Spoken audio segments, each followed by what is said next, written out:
Hello and welcome to another episode of The Games Afoot, where I sit and play Sherlock Holmes video games, and we talk about game design and Sherlock Holmes stuff and all sorts of things. Actually, a few things I want to cover before we get into this one.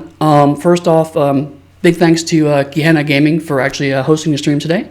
We had a great interview with them earlier today that was going to be on the Onyx Pathcast on Friday.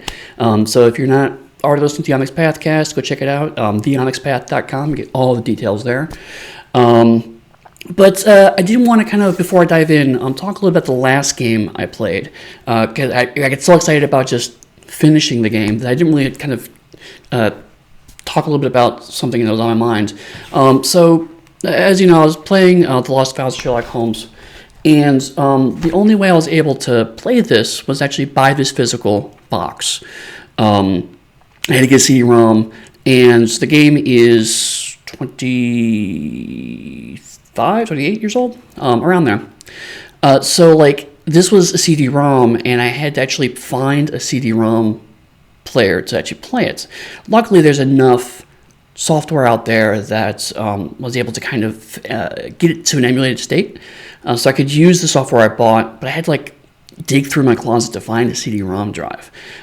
So even a couple of years from now, there's a very good chance that I won't even be able to play this anymore. So that's one thing that's a real concern with video game preservation, that sometimes these games are just not going to be available in any kind of real form in going forward. So that's one of the reasons why I kind of want to do some of this, is to kind of show games that maybe you wouldn't be able to see before. But actually, this is a good segue into the one I am going to play today, which is Consulting Detective. First off, Consulting Detective is actually based off of a board game, like so.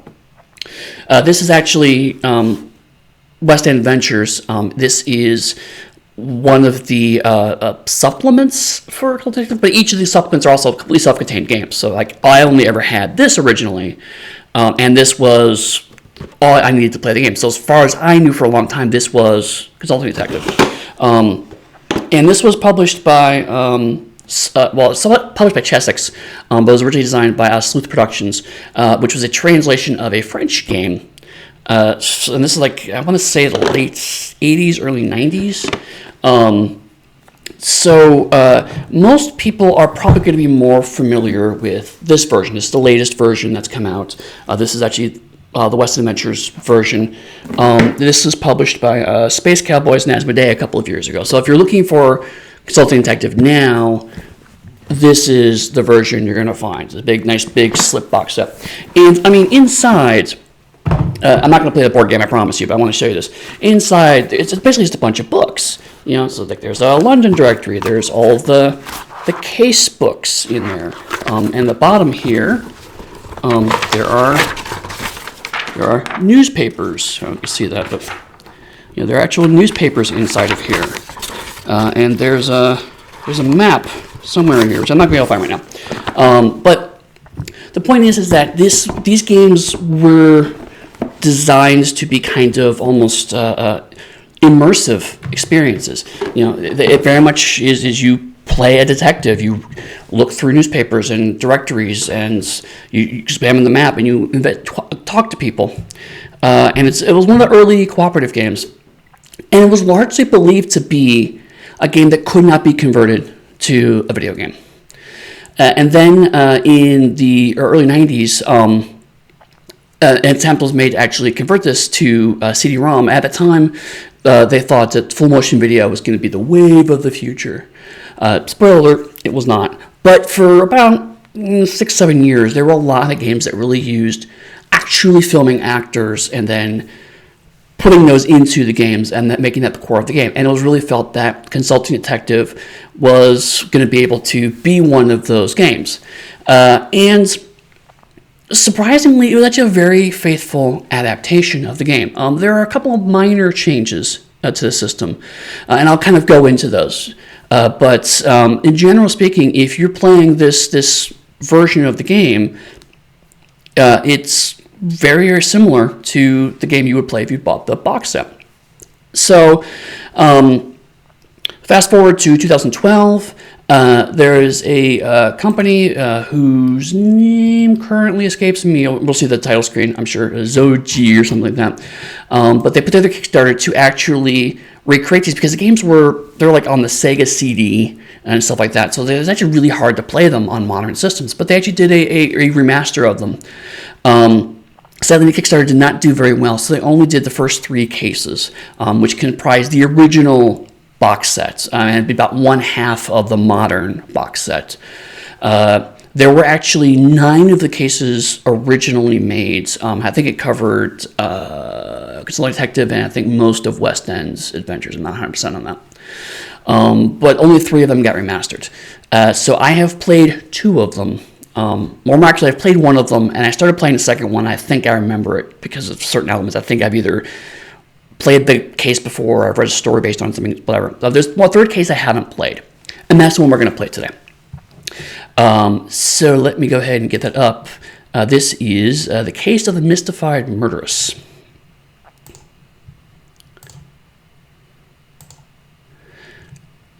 Zojoy, that was the name of the company. Turn that volume down just a smidge.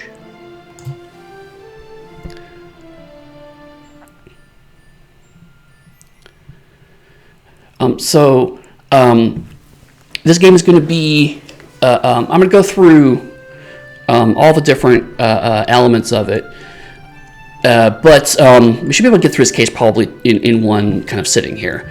They're meant to be kind of relatively short affairs. And like I said, the 3 of them are actually sold separately on Steam, and you get them for like a couple of bucks usually to pop. So they're pretty straightforward.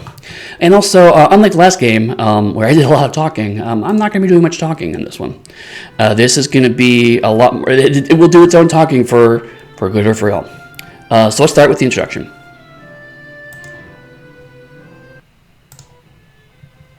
London is not a beautiful city. Under the soot that covers its buildings is a teeming mass of 4 million souls trying to survive, mostly off of each other. You see it in the paper every day. Thankfully, we have the London Times to keep us informed of all these troubling activities with an unbiased eye and razor-sharp accuracy. We find this publication to be of invaluable assistance in our investigations, and I'm sure you will as well.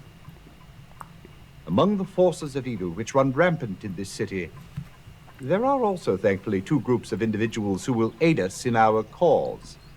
As we do, they attempt to right wrongs and restore harmony and civility to the streets of London.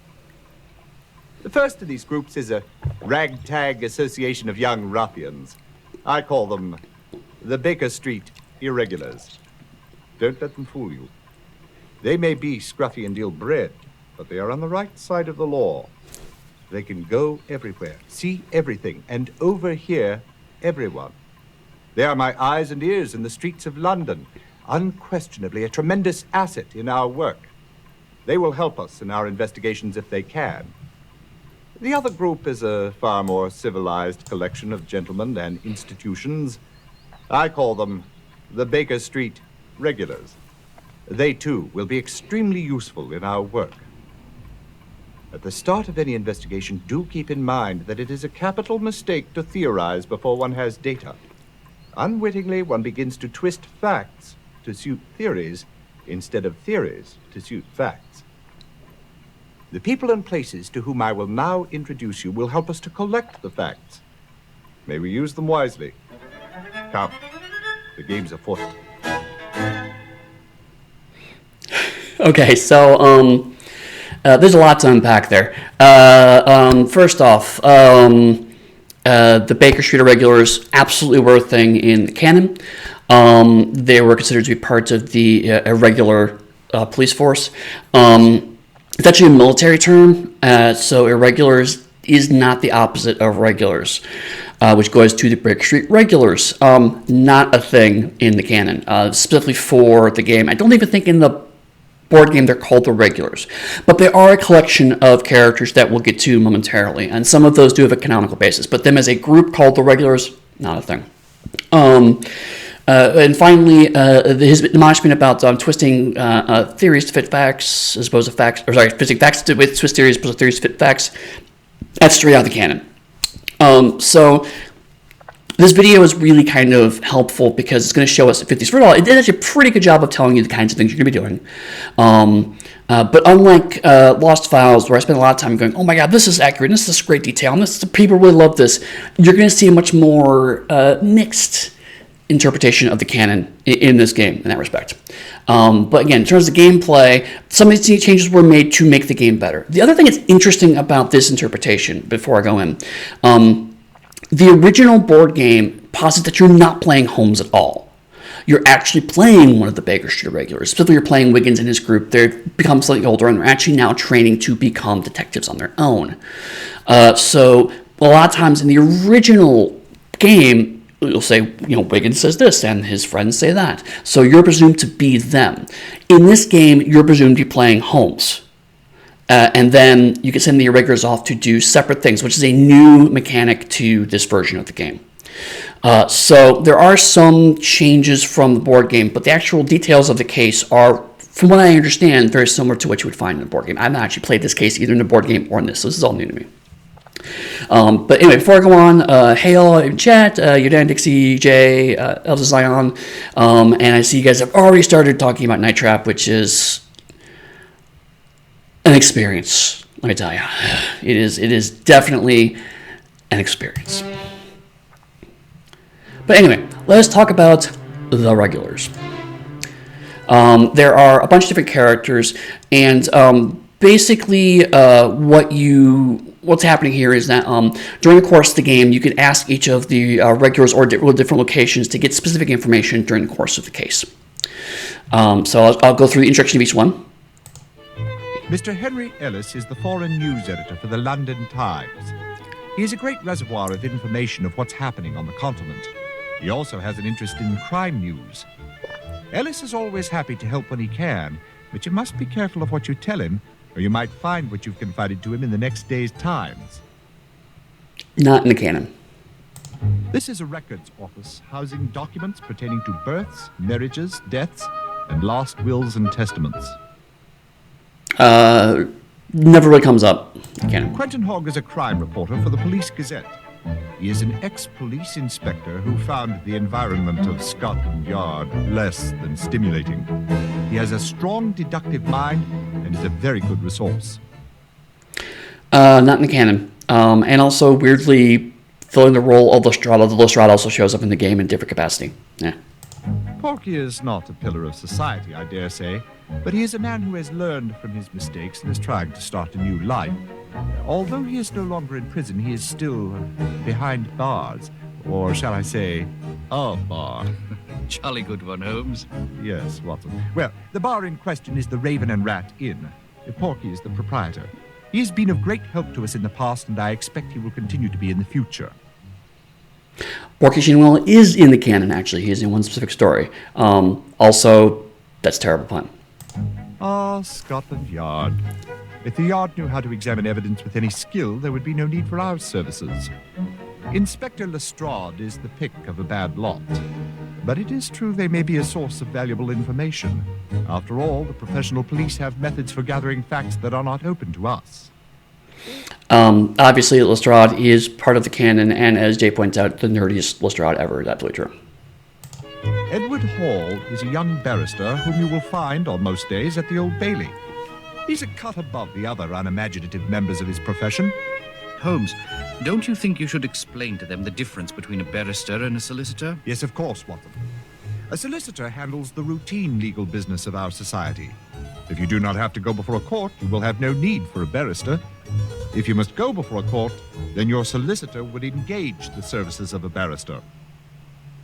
A, not in the canon. B, also, that entire exchange is a very telling point. Clearly, this game was designed for at least non-English audiences, and most likely primarily American audiences. Head clerk Disraeli O'Brien is your contact in the Office of Records. The Office of Records contains legal records, both criminal and civil, as well as state papers. I think you'll find O'Brien to be a walking, or should I say sitting encyclopedia of the office's affairs. No, not in the canon. Now here is a person who usually gets in the last word. Langdale Pike is a human reference work on social scandal, especially on the London scene. He contributes bits of gossip to the garbage papers that cater to an inquisitive public. Langdale Pike is in the canon, and he fills pretty much exactly this role, although Holmes's dismission of the papers is actually very atypical. If I can't find something in my own files, I go and examine the overflowing shelves of the great London Library. It is a wealth of information. London Library is a thing. This gentleman is the head chemist at Scotland Yard Criminology Laboratory. It is rumored that Murray lives in the lab. He is eternally bent over one of his tables trying to extract the history of a crime from the physical evidence he's been given. Not a character from the canon. But also notice that we now have 3 different people with connections to Scotland Yard. Sir Jasper is the chief medical examiner for St. Bartholomew's Hospital. He is London's greatest forensic pathologist. You can depend on him for all the technical details that can be obtained from any corpse whose cause of death is in question. Not a character in the canon. So of all of these, only 3 of these characters actually have canonical reference. The others were created specifically to fill a specific void, which is give Holmes a steady stream of information in an easy, digestible way. In the game, this was, you can always turn to a certain section of the book and get their reference point. Now, you'll find that for games of this design, because there are other games that use this kind of design of talk to a lot of people, you'll see similar things where a character is usually kind of created to fill a certain informational niche. In Lost Files Sherlock Holmes, in fact, you notice that there was a newspaperman that was also not a canonical character, but you need to talk to a newspaper person, so that character was created for it. Also, is noted out in the chat by both Jay and Dixie that not a lot of women, and that's sadly true. It's a combination of the original canon didn't have a lot of very capable women characters, although more than most people know or most people recognize. But also, sadly, just the nature of the time this game was made. It was made in the 90s. They probably grabbed, I wouldn't be surprised if half these actors weren't just people working at the studio. So it's just kind of an indication of time. It's not great, but it is what it is. But yeah, like as I was pointing out in the chat, the last game had a similar problem. The only women characters you really saw were either running for their lives or being murdered. This gets better as we'll go through kind of the chronology, but it's still something that Sherlock Holmes games are just sadly generally not good at. Okay, so let's go to our sleuthing tools. I think you'll find these tools to be positively invaluable as you endeavor to help Holmes solve these cases. For some reason, there's no audio in describing these. I think that's a weird omission. I don't know if it's because the audio is corrupt, they just never recorded it, what have you. As Dixie says, yes, the Jew gender is running for your life and being murdered. Yes, sadly that's true. Oh yeah, I forgot the secretary that allows you to throw a typewriter through a window and does nothing about it. Anyway, the tools we have in front of us, we have the newspaper, and it says should be your first stop in starting a case. It's absolutely true. Newspapers are a vital part of starting any of the cases in Consulting Detectives. So that is consistent with the game. And basically, you can just scroll up and down. I'll show you how that works because that's what the first thing we're going to do in a minute. Directory. I showed you that. Actually, I'm showing you the components of the box set, but basically, this is a list of everything that you can reference. So you can look up an individual person or a business. By last name. This game conveniently has the regulars as a separate tab. In the board game, it's usually here's a list of all the names of people you can consult for information. This game also has, like I mentioned before, you can send the detectives, which is basically you will send Sherlock Holmes and Watson, and you will see an actual video with them, or you will send the regular and you'll get a smaller piece of information. And why that's important, I will show you in a moment. You can also search Holmes's files, which, remember correctly, that is non-newspaper textual information. Okay, and once you select the name below, you can send Holmes, Watson, or search Holmes' file for additional information. Then there's Notebook. This very, very, very helpfully gives you a clue history, which tells you all the clues you've looked at in the past. And you can also request clue hints from Watson. This is interesting because I have mentioned before when I was talking about Lost Holmes, is that Lost Files of Sherlock Holmes. one of the things that most Sherlock Holmes games have to decide is what the role of Watson is in the game. In The Lost Files, it was occasionally to do two-people puzzles, but also to occasionally ask questions when you're stuck. That was more of an implicit role, and Watson's role is kind of more situational, but if you clicked on Watson, occasionally he'd give you a small hint to guide you in the right direction. This is more explicit, where Watson can give you a direct hint on a clue, and it's, from playing in the past, it's not coached in vagary. It's saying, try this thing, you know. So it's a weird case of where Watson is giving Holmes ideas on how to solve the case. Again, the fiction of the game doesn't map up to gameplay in a weird way. And I think it's just frankly a case of they couldn't figure out a way to explain why Holmes would be getting a hint from somebody else. They just said, screw it, Watson gives you a hint, I guess.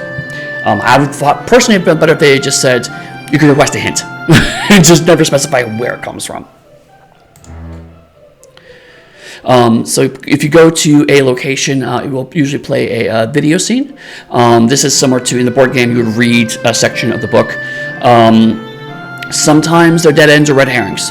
One of these things about the consulting detective games that I like is that not every piece of information is useful. So you have to actually go through all the information, saying which of them are valid, and certainly there are certain times in some of the cases where the information given will make you want to go one way, but it's actually meant to be something else. So you have to kind of look at the context of these things. And then you can enable or disable subtitles. I will be enabling subtitles. And then the judge. This is the other part of the game, is that the game does not tell you when it's over. In the board game, you kind of just decide, okay, we think we have enough information. In this game, this is represented by the judge, where you going before the judge and saying, we want to make an accusation against someone. Because of the nature of the way this game is structured, being a computer game as opposed to a board game, if you don't have actually all the information, the judge will just say, no, go back and do it again. But if you do, then what's going to happen is he will ask you a bunch of specific questions, and the questions you get right determine if you can solve the case or not. Now, if I remember correctly, at least as a consulting detective, once you are answering questions, you're committed. So if you get it wrong, the case is over. So you have to decide when the case is done, because once you go through this process, that's it. And then the reason why is, frankly, one of the most bullshit systems in Consulting Detective, which is clue points.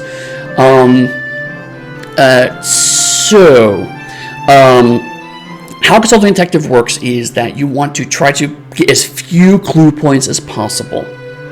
And in this version of the game, if you send detectives to a row of locations, 10 points. If you send them to a dead-end location, it's 20 points. It's half those points if you send the irregulars. And you get points for asking for hints, and you get a bunch of points if you answer a question incorrectly. What actually happens as a result in gameplay is that it encourages you to play the game as little as possible to try to get a good score, which is weird to me, and something a lot of people I know who play Consult Detective just say, you know, we're not keeping track of score. Basically, we just want to play the game as much as possible to see if we can solve the case or not. And good detective work involves trying to run down leads and check all your different areas and see if all of your suspects. So, like, the game punishes you for A, playing the game, and B, for doing what a good detective would do, is intensely weird to me. So I'm going to play this game with not much consideration for clue points, aside from trying to be a little strategic about who I send where and what questions we get from the judge. But I'm going to get a bad score. Just be clear with this. Now back to the newspaper. Oh, hey, Infinite G. Hey, what's up, man? You have an old-fashioned, so nice for hanging out. So Jay is asking, you know, we have the coach, the steer stalker, the pipe is missing. The pipe will show up later. It's not because there was a prohibition in the 90s about swearing or about smoking. The pipe will show up. I don't know if he actually smokes it, though. I think he kind of just holds it and uses it as a prop. Anyway, okay, cool. So now we can start playing the game. Settings. This is the other thing that's weird, and it's just more the nature of this remaster. is that you can only get the settings at this screen, and if you don't know it's there, you will start playing a game, and you can't. It wasn't easy for me to go back and change the settings. So I know it's there, so I turn subtitles on. Within the sitting room 221B Baker Street, Dr. John Watson recounts the daily news for Holmes as the great detective listens, hoping the Times contains a case worthy of his sleuthing skills. Society burglar strikes again. Series of burglaries.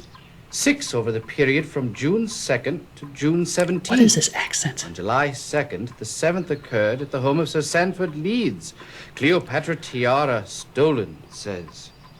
As in the other cases, no sign of extensive search by the thief, and only one piece of jewelry involved. Victims elsewhere at the time. Here's a complete list of the particulars, Holmes, if you'd care to read it. I believe you'll find him in the study.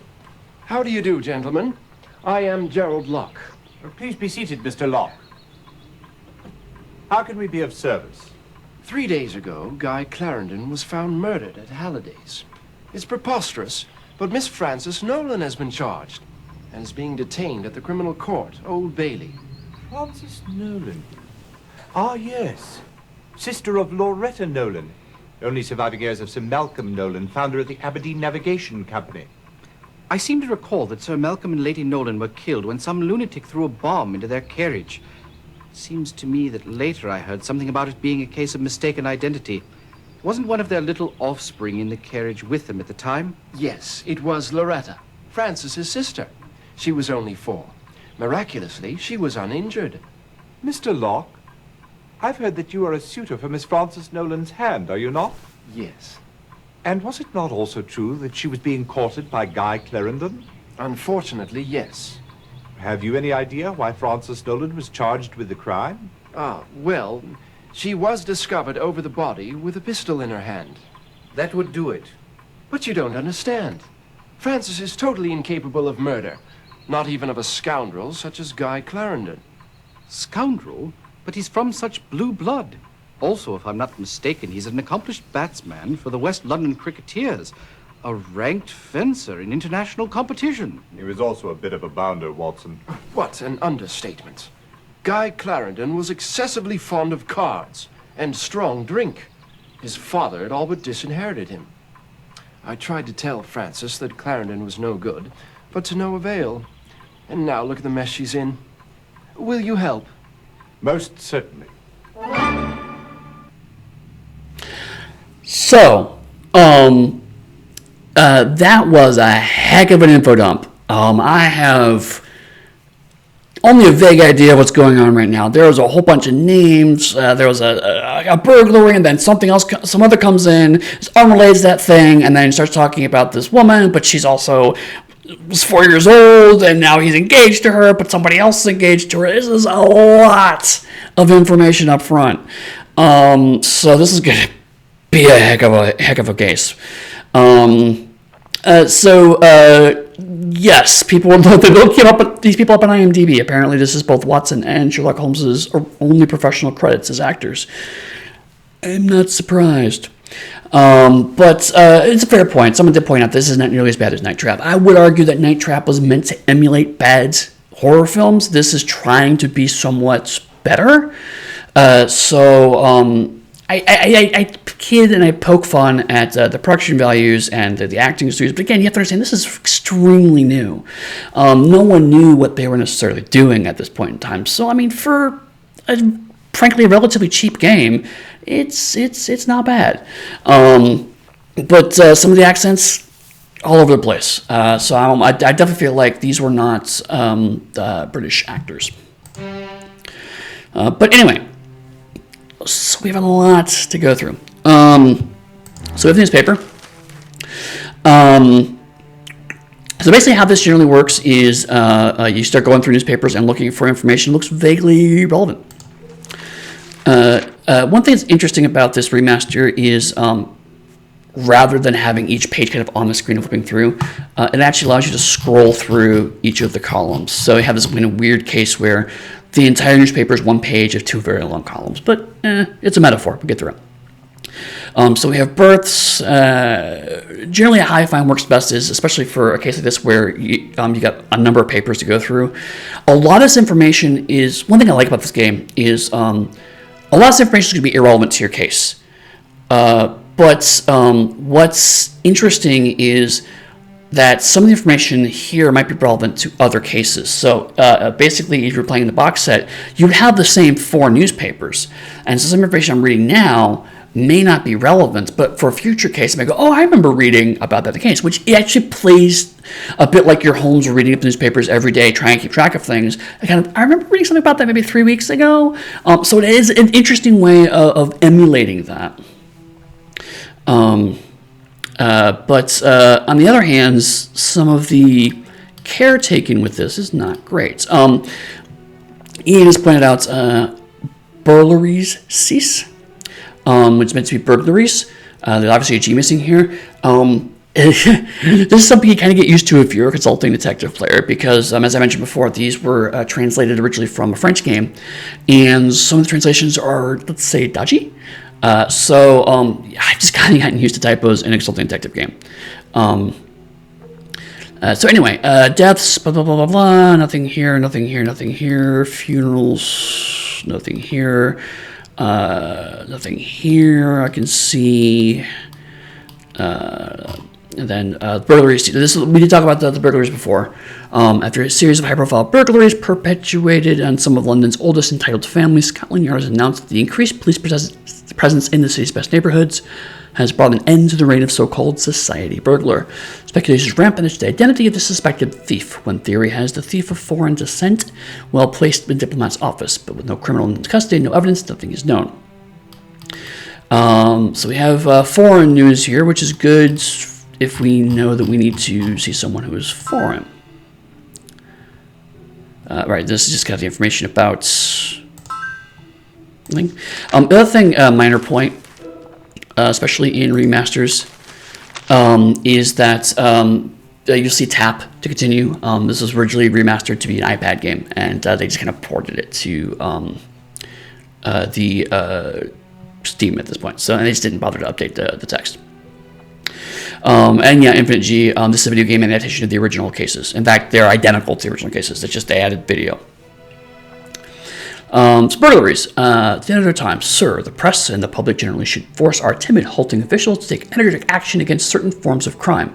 May I suggest that? Blah, blah, blah, blah, blah, blah, blah, blah, blah. Basically, it's just, here's reasons why burglars are bad.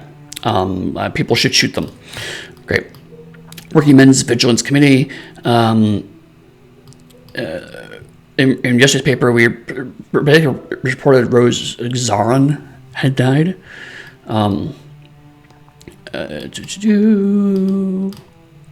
General Willingford growing weaker, whoever that is. Little Egypt makes a hit. This is almost entirely a reference to a different case. I know that because there's a case about a mummy. So all the Egyptology stuff we'll see is actually related to a different case that we've allegedly already solved. William Breves was killed by lightning. The Oldenburg jewels stolen. The jewels of the Duchess of Oldenburg were stolen for the Resinsschloss late this afternoon. Sentries guarding the jewels left their posts when smoke began to billow from a small room adjacent to that in which the treasure was kept. The quote-unquote fire had apparently been caused by a smoke bomb used by the thief. The police admit to few other clues, but have closed the borders as the first precautionary step. They've also detained several internationally suspected criminals, including Helmut Schnitzer and Thomas O'Neill, but found no evidence to hold them. Third body files about a storm, port clash. James Wilder's assaulted police. Still not seeing much involving our case right now. I'm sorry, yes, burglary. My apologies, not burglary, burglary. Get that correct. Personal confidential. Actually, these confidential things are kind of neat. Sometimes you can find something hidden there. 2 lions were shot to death in Hyde Park because who the hell does that? Animal cruelty trigger, I guess. Glasgow, pig iron warrants. Blah, blah, blah. Latest intelligence correspondence. The home rule question. Statement the council is held off from the Vatican on Irish affairs is not credited in well-formed quarters here. Completely random bit of data. Ottawa, Egypt, society burglar takes climbs to £14,000. That elusive and so far successful burglar commonly known as the Society burglar, has gotten away with jewels valued at £14,000 by the 7 victims to date. Speculation continues as to the identity of the burglar, who seems to be acquainted with the various and sometimes ingenious hiding places of his victims' jewels.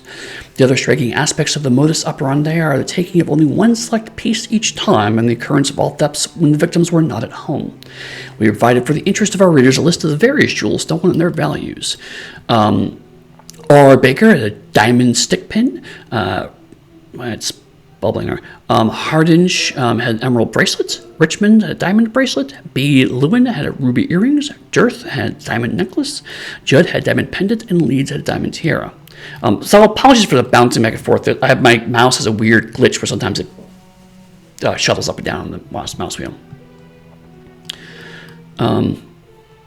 Accident on the docks, injured there, a new book, hospitals for the Royal Albert Asylum, hospitals and co-apartments, and Bailey's Hotel. These are all advertisements. In the original papers, actually, these are actually mock-ups, advertisements. I think they just converted it to text for this version of the game. And July 4th. Jack the Ripper. Whitechapel visited again by Jack the Ripper. A murder committed last night harkens back to Jack the Ripper. Blah, blah, blah. Jack the Ripper. Jack the Ripper. Jack the Ripper. Jack the Ripper. Jack the Ripper. Jack the Ripper. It doesn't seem to be relevant to our case, though.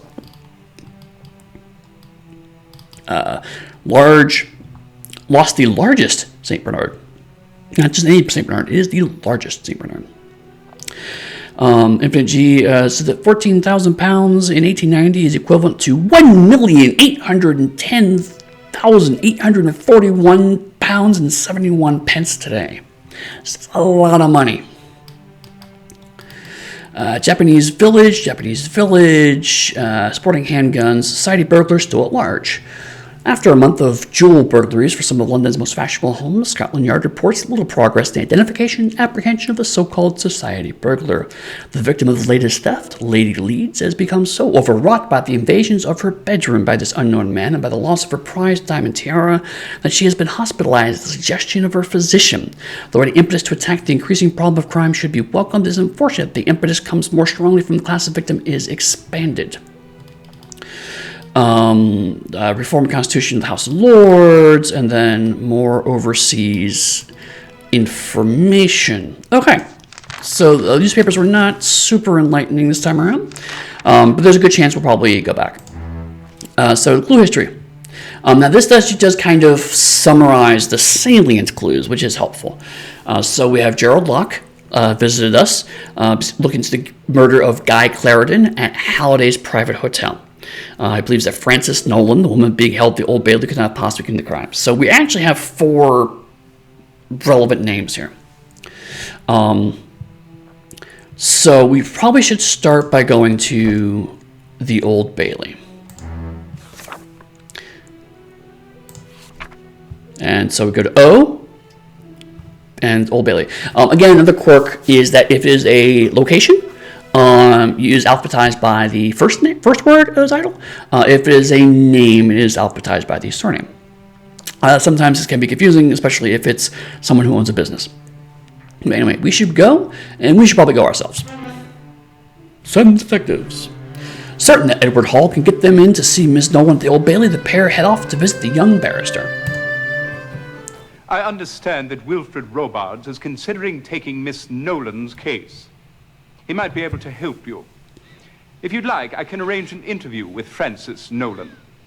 She's being held downstairs, you know. Downstairs, you know. We might be able to help you, Miss Nolan, if you could just remember what happened that night in Mr. Clarendon's room. Well, that's just the trouble. I can't remember anything except seeing Guy's body across the room and the pistol in my hand. Where did you get the pistol? I've no idea, though the police assure me it's mine. I didn't know Guy was at Halliday's. I've never even been there before. And why would I shoot him anyway? We loved each other. There, Miss Nolan. Stiff upper lip. Thank you.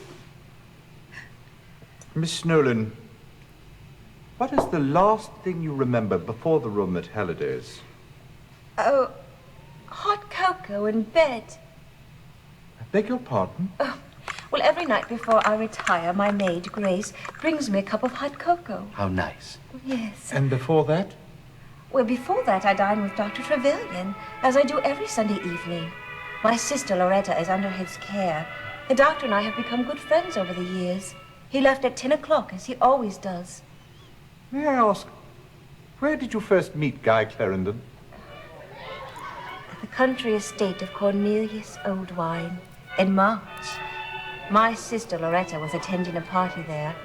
I suppose things got a bit out of hand because it seems she dived into a fountain. She caught pneumonia and I had to go and fetch her home. Guy was also at the estate, and that's where we met. And he immediately began paying court to you? Oh, heavens, no. Nobody seems to take much notice of me. I suppose that comes from having such a wildly attractive sister. That's why I was so surprised when he called a few weeks later. We began seeing a great deal of each other. We went on long carriage rides, had picnic lunches. It was all quite lovely. And then on the 5th of June, he declared his love for me and asked for my hand in marriage. I was so happy. I couldn't have killed him. How do you explain your presence at Halliday's? Well, I can't. It's just like the other 2 times. You've had memory losses before. Yes, twice in the past month. The first time I found myself atop a horse in Hyde Park, with no recollection of how I got there. The last thing I remember was having lunch with my sister Loretta. Then there I was, atop a chestnut mare. How peculiar. The funny thing is, I'm terrified of horses. You mentioned there was a second time. Yes, a few days later, I met with my solicitor, Hiram Davenport.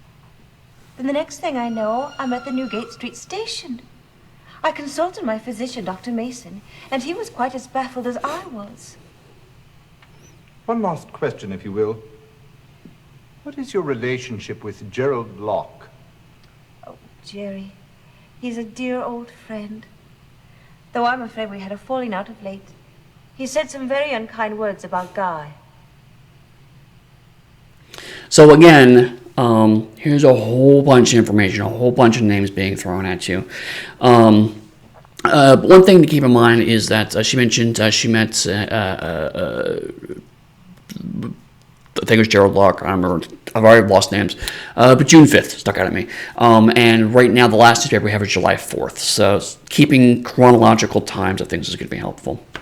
You didn't ask if that's original art taken from the board game. I almost positive that it is original art. In fact, since for those of you who didn't see, I do have a copy of not one of the versions of the board game here. And most of the art in that game, as you can see, are actually taken from the original stories themselves. So this is some of the original Strand magazine art. And here's another example. This is the kind of art you're going to see in the game. So it's not the same art. This is definitely something that was made specifically for this version of the game. Ian is predicting that the horse hypnotized her. We will set out a backup plan. But for the moment, sorry, I forgot to show this to you. Yes, so it will keep a track of the points up here, and it will bong every time you accumulate points, letting you know just how bad you're failing. So Edward Hall arranged for an interview with Francis Nolan detectives. Miss Nolan can't remember where she got a pistol or how she got to the hotel. She remembers how she blacked out 2 other times the past month, and even Dr. Mason's baffled. So, let's go with Dr. Mason. See if Mason has anything. Actually, I'm going to send in a regular. A regular summoned by Holmes and sent post-haste to meet Dr. Mason. Doctor actually talked to me. I asked him about the Nolan lady. He says he has no clue. Some doctor, huh? Okay. I thought that might be a dead end. So, sure enough, that was dead end. The chat is already saying, nope, go to the judge, it's the horse. And Jay points out that the Terry season was still better than anything that happened in L.A. Noire.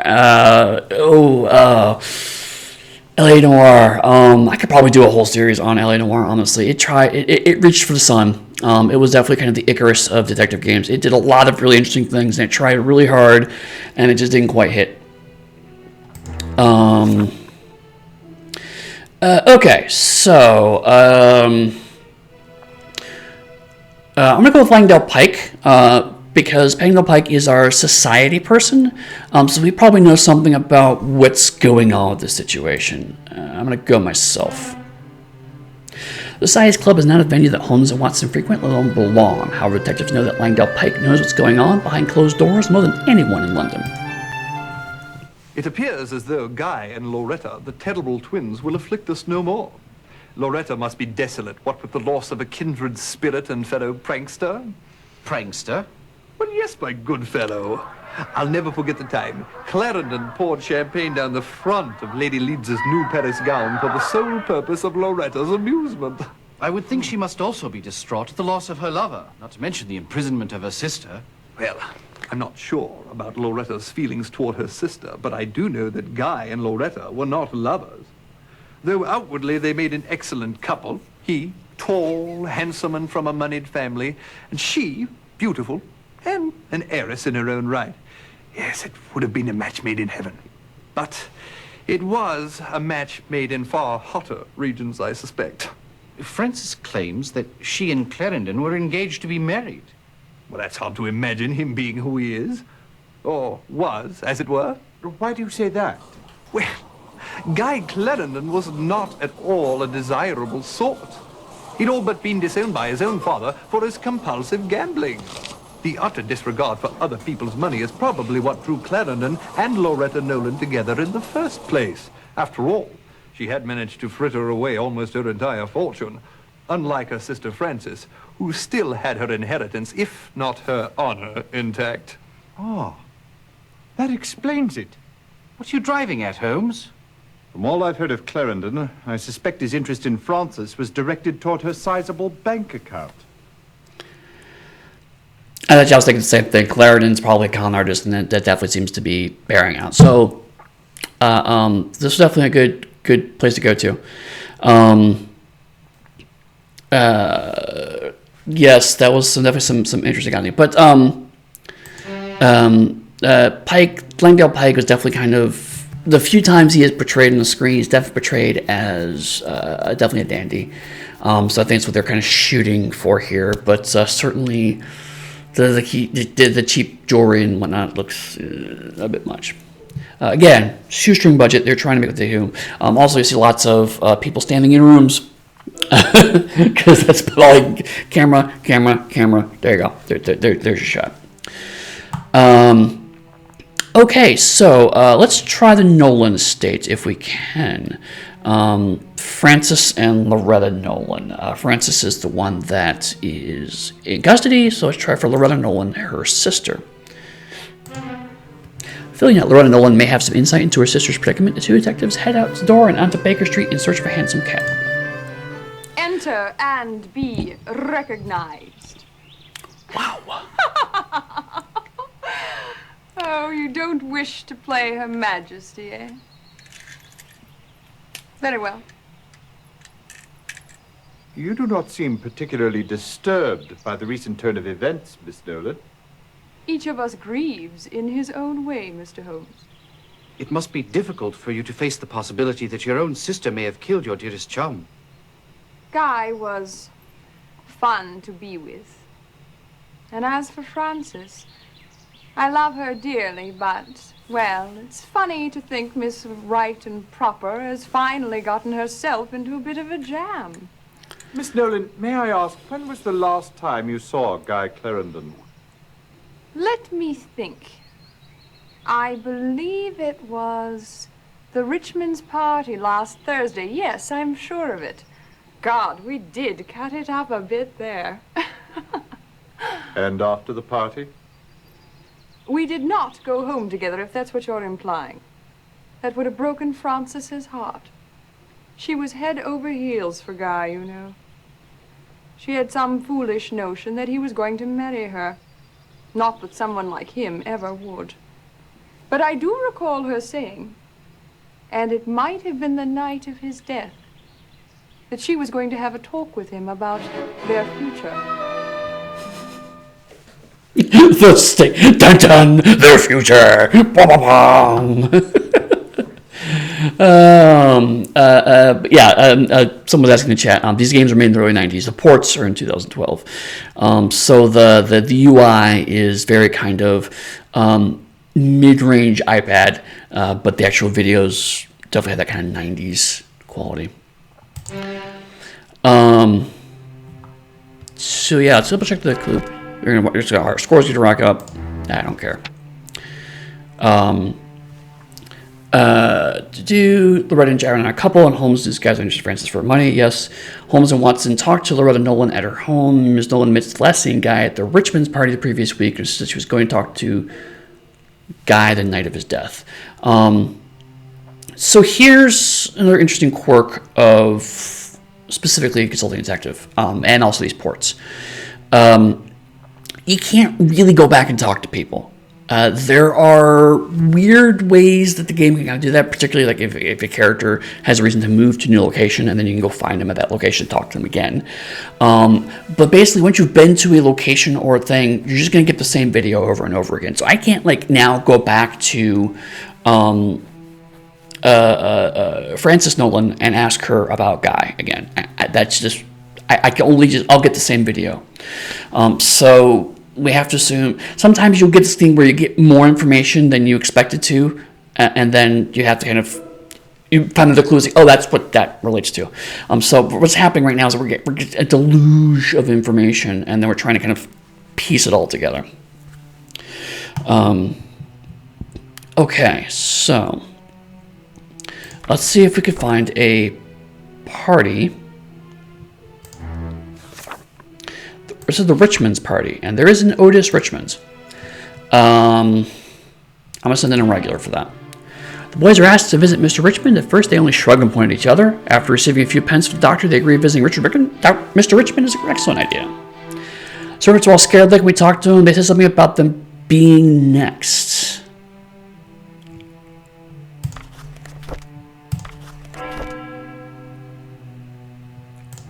That's interesting. Being next.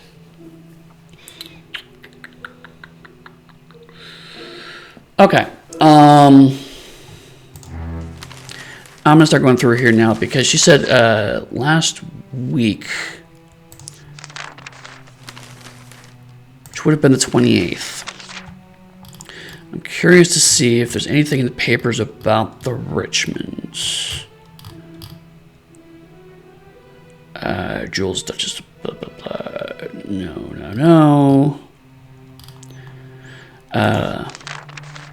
And believe it or not, this is actually kind of part of the fun of the game is going through, okay, what about this? What about this? What about this? Yudan mentions a reference to 25th, but unfortunately our papers only go back to 26th, so that's not going to be helpful to us, although it might be in the next day's paper after 25th.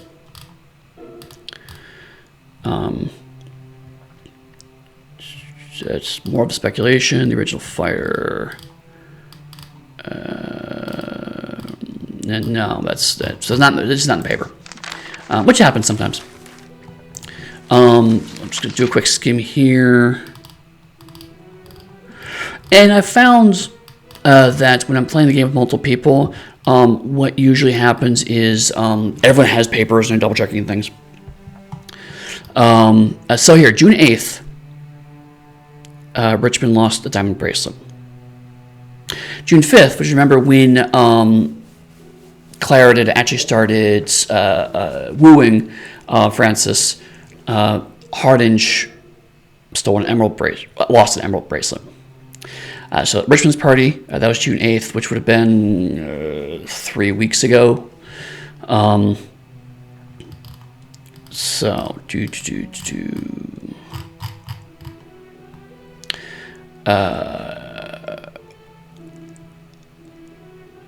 okay.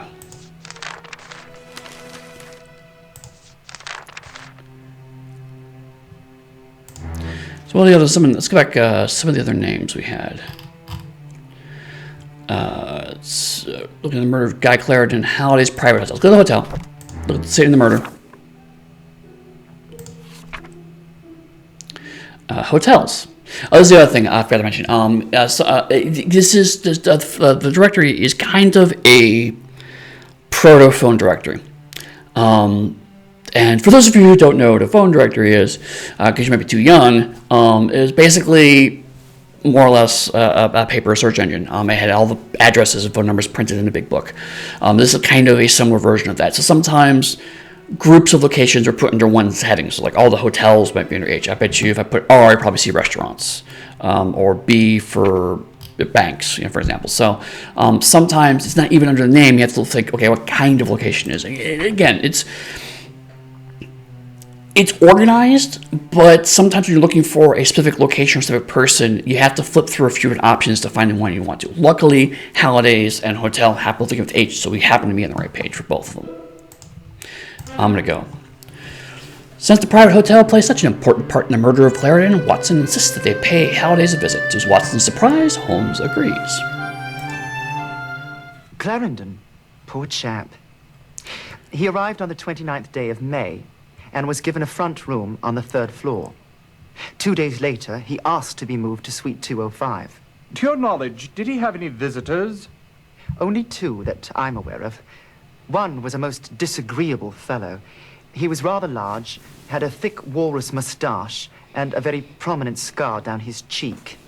He arrived on the 1st of June, the very day of Mr. Clarendon's move. He simply came in, sat down in the lobby, and waited. 20 minutes or so later, Mr. Clarendon came down from his room. The big man yanked him aside. I was about to send for a bobby when Mr. Clarendon signed me that all was well.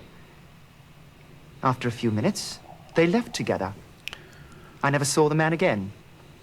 His other visitor, who came by quite frequently, was a most striking woman.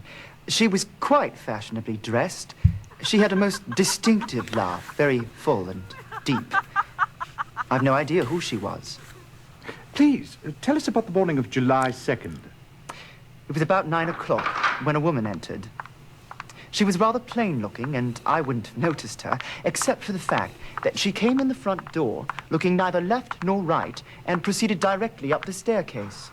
It couldn't have been more than 30 seconds later when I heard a bang, followed by a woman's scream. I dashed upstairs to the 2nd floor. The door to room 205 was open. Inside, I found the body of Mr. Clarendon and the woman who'd just come up. She was lying in a swoon in the center of the room with a pistol in her hand. I revived her with some whiskey. When she came to, she was totally disoriented. She had no idea where she was or what she'd done. When she saw Clarendon's body, she let out a shriek and dropped the pistol. I summoned the police. Tell me, at what hour are the hotel's front doors locked? Oh, 10 o'clock, sir. Anyone who arrives after that has to be let in by the night staff. Of course, Mr. Clarendon was never one of those. He was always in his room before 10. May we see his room?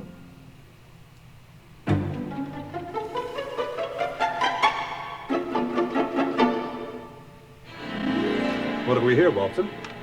Appears to be a bank statement. Uh-huh. Look here, Holmes. Appears the maid missed a spot in her sweeping. Good thing she did, Watson. You're staring at evidence. Blood. What's this stain here? Smells like a fine sherry. Looks like someone's been celebrating. Question is, was it with the body or over it? Nothing much here. Couple of shirts and 3 pair of shoes. But what you failed to notice, my dear Watson, is that one of the pairs of shoes is canvas and has been dyed black. Interesting. A sweater and trousers. An ensemble in black. Not much of a view. All I can see is a brick wall of the building across the alley. Ivy vines winding up a trellis. Udan mentions a lot of dates there, the burglaries. That's kind of where I was gesticulating towards, is that, they don't give you the dates here. Oh, that's irritating. But if you recall, there's all of these dates and dollar amounts, and you notice that a lot of the amounts are like 500 pounds, 1,000 pounds, 200 pounds. These are larger amounts than the ones we saw, so probably was selling the jewelry to someone and depositing at least some of the money into his bank statement. But sadly, it is not helpful in terms of. I was hoping it would put it here because, again, with the board game, you can just reference that section again. So that's a little irritating. But the men discovered that Clarendon had 3 visitors, large amount of the costume, a beautiful woman with a distinct laugh, and a plain woman found over the body. So we know that the beautiful woman with a distinctive laugh is very likely her sister. Black clothes, the bank statements, probably a burglar. Not too surprising, Guy Clarendon very likely is a society burglar. Was known for playing practical jokes. I suspect he was probably courting Frances Nolan to set up a heist to steal from her. Sorry, even G's got to go. See ya, G. Glad you can hang out.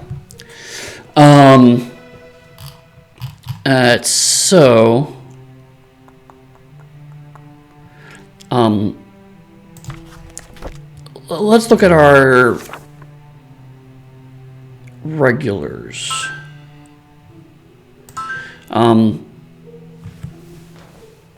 Let's talk to Lestrade. See what Lestrade says.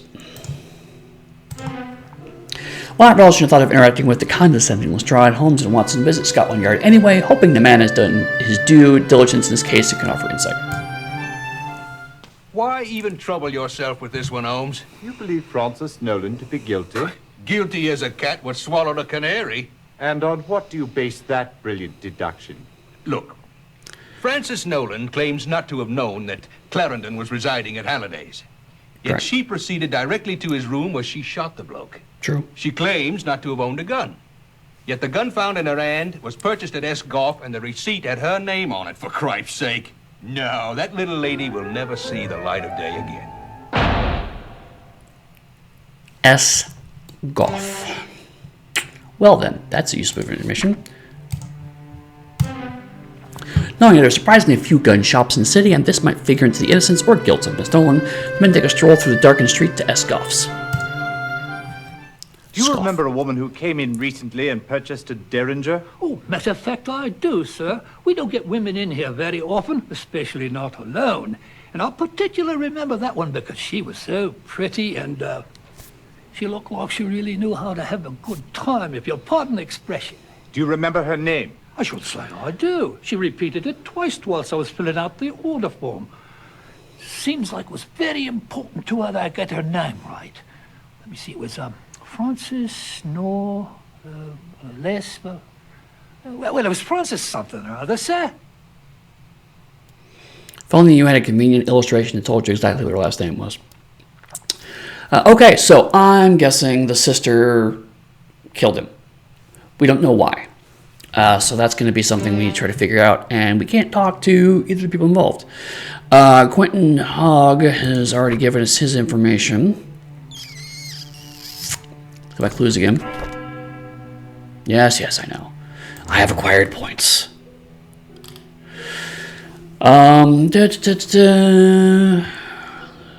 Guilty of the murder of Guy Clarendon. Okay. Gerald Locke, visit detective, blah, blah, blah, blah. Edward Hall arranged to develop Dr. Watson baffles, and the regular Gerald visits a columnist, Spike, not a couple. Only interested in Frances for her money. Got that. Holmes and Watson talked to Loretta Nolan at her home. Miss Nolan missed being gathering at Richmond's party last week, and her sister said she was going to talk to Guy the night of his death. So, given what we know now, Loretta's probably lying about that.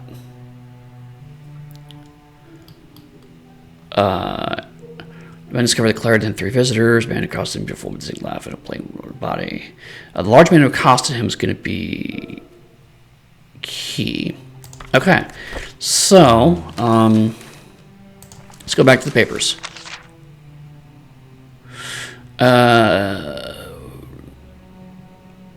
Let's see if the Jack the Ripper has any information? I don't think so. No, okay.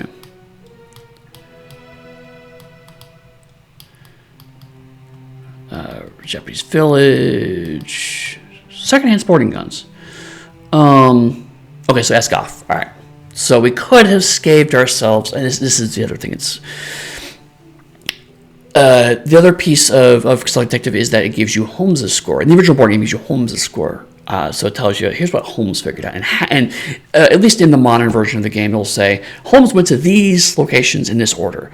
So theoretically, we could have read this paper gone, oh, Esgoff is the gun owner, and we could have skipped the Lestrade step and gone to Esgoff without talking to Lestrade and save ourselves 10 points. Again, I don't care about that. Cricket equipment, Lady Leeds. She's been hospitalized, but we don't know where. That's not helpful. Venezuelan Treaty of Future Mechanics. Sun. Left Beanstalk. So sometimes with these papers, you're looking for obvious clues, and like I said, with the Esgoff thing, sometimes it's you kind of have to dig in.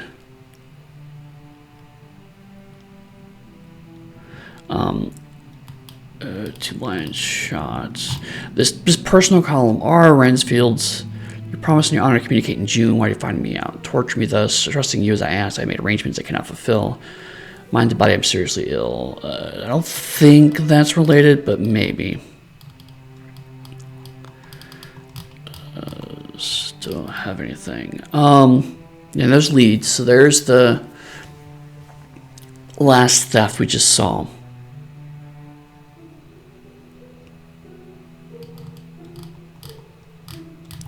I'm going to see if I can find something at the... I think it's going to be a dead end, but I'm going to give it a shot.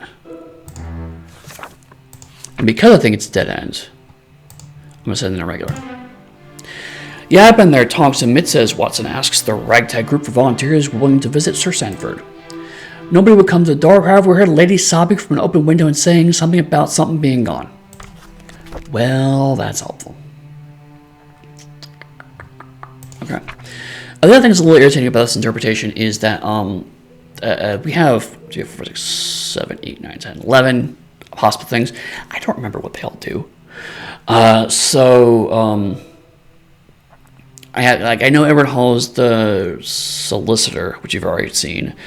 Langdale Pike we've already seen. Porky Shinwell actually might be useful. He's our kind of ear to the underground. Quentin Hogg is the police reporter for the for the London Times.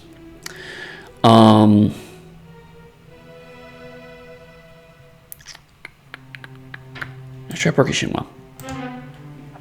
Quick characterize take Holmes to the pub. Before stepping inside, the consulting detective pats his pocket, ensuring his pocketbook is in its proper place. Sure, I remember Clarendon. He and his lady friend used to stop in here from time to time. Usually on their way to Kilgore's gaming parlor or coming back from it. There we go. Rumor has it, Clarendon was into Kilgore for a sizable sum. Do you happen to know how much? £7,000 was the figure I heard. Got to the point Kilgore wouldn't allow him in the door. Clarendon made a big fuss till Gus Bullock stepped in. Clarendon backed down pretty quick. Don't blame him none. Nobody in their right mind would want to mess with the likes of Gus. Do you think Bullock was involved in the murder? Nothing you could tell me about that bloke would surprise me. Anyways, Kilgore makes it clear to Clarendon that he wants his money. Then, a month or so later, Clarendon comes in all smiles. He and Kilgore getting on like chums. Figure Clarendon must have paid him back. Then, Calvin Leach steps into the picture. Now, who's Calvin Leach? Leach deals in what you might call stolen property. Square dealer, too. Give you 1/2 the value of the article. What does Leach have to do with Clarendon and Kilgore? Usually nothing at all. But there it is. Leach, Kilgore, and Clarendon meeting late at night just as thick as thieves. The meetings continued on right up to, well, the night before Clarendon's death. Very interesting. Now, we've been standing here jawing, and I don't recall hearing anybody order nothing. What'll it be, mate?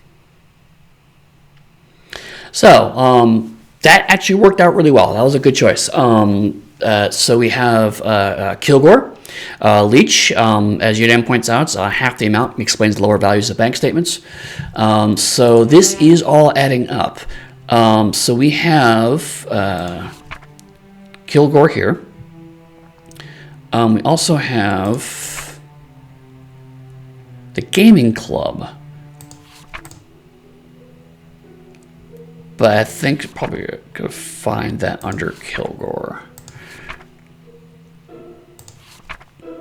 So he has Kilgore, Claude Kilgore, and then there's also Leach, Calvin Leach. So they're both on this page, actually, conveniently enough. Excuse me.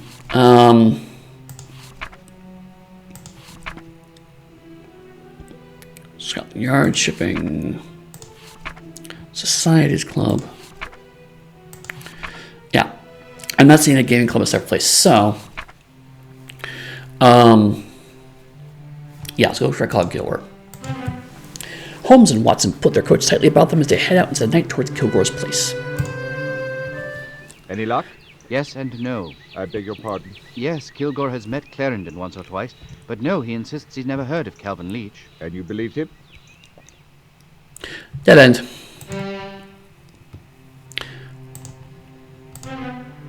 Suspecting that Leach may have a connection to this case, Holmes and Watson head off to visit the suspected fence. Watson decides to conceal a small derringer, just in case. What did you learn of Calvin Leach? I think Porky Shinwell said it all. Did you ask Leach about Clarendon? Yes. What did he say, Watson? Oh, yes, of course. He said he'd never heard of him. It's 2 dead ends in sequence there.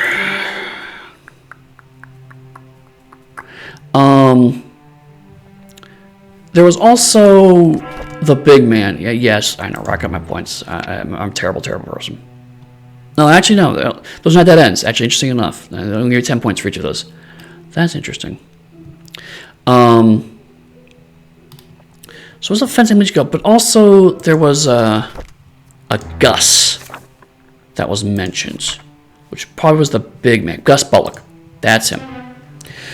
With Holmes sidelined with a migraine, Watson nervously dons his bowler and heads off in search of Gus Bullock. Migraine? Who are you and what do you want? Dr. John Watson, sir. I wondered if you might be kind enough to answer a few questions. That blue screen. Guy Clarendon. That welching little weasel, what about him? He's been murdered. Ah! I'd say he got what he deserved. And if you don't clear out of here in 2 seconds, so will you. Oh, quite. Ta-ta.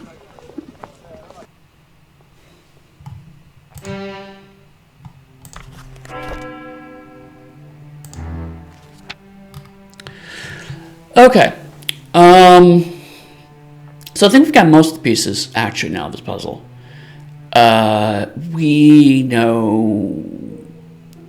we got a pretty good sense of who killed. We got a pretty good sense of why he was killed. We got a sense of what he was doing. We get almost positive at this point that he's the thief. The main question is... Okay, so if she has the blackouts... I'm trying to figure out, was that created, was it intended, or not?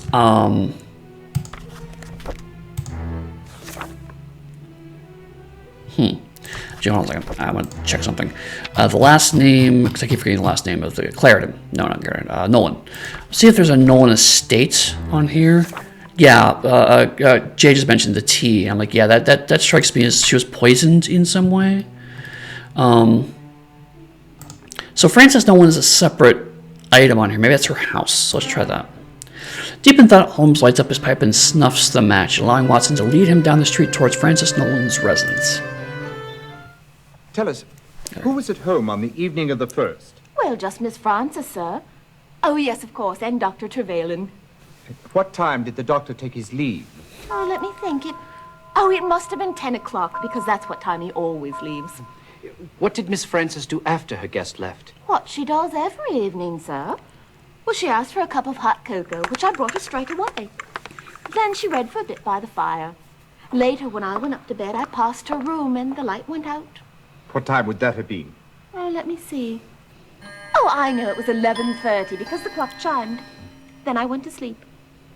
Later, I was awakened in the middle of the night, right in the midst of the most peculiar dream. You see, I was barefoot and trying to buy a pair of shoes, As and... fascinating as all this is, could we get back to what it was that awakened you? Oh, yes, of course.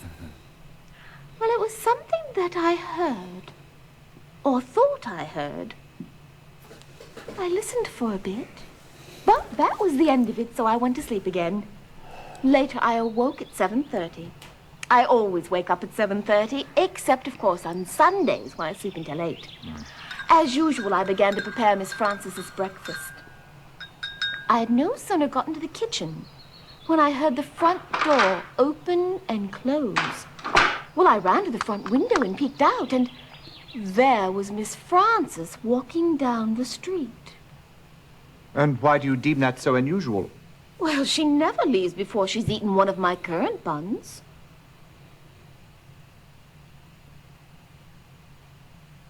Okay, so in the chat, Jordan asked if we go to Loretta again, it's going to be the same scene, or can we press her now? No. I mentioned this earlier. The way this game is structured, you just get the exact same sequence over and over again. So we can't go back to a suspect with more information. That is not a limitation of the video game so much as the way the original Consulting Detective game was designed. Jay says, yeah, there's props for not making Made Irish. You know, good for that. So a couple of points here is that Dr. Trevelyan left at 10 o'clock. She had tea after that. So she could not, it was like, but the hotel where Clara was staying at locks at 10. And the night staff had to let her in. So now we have a discrepancy. How did she get in if the night staff didn't let her in? So someone had to let her into the building to allow her to go upstairs. So we need to talk to Dr. Trevelyan. Interesting point. I don't know if it's the same. It probably is. Percy Trevelyan is actually a canonical character. It's unusual for Consulting Detectives to put canonical characters in as suspects or witnesses. But this is a case where it actually happened. Dr. Trevelyan is the character in the story, The Adventure of the Resident Patient. He was actually a client of Holmes. This is set in 1890, so it would have been after the story of the Resident Patient. I'm curious if they'll even mention that.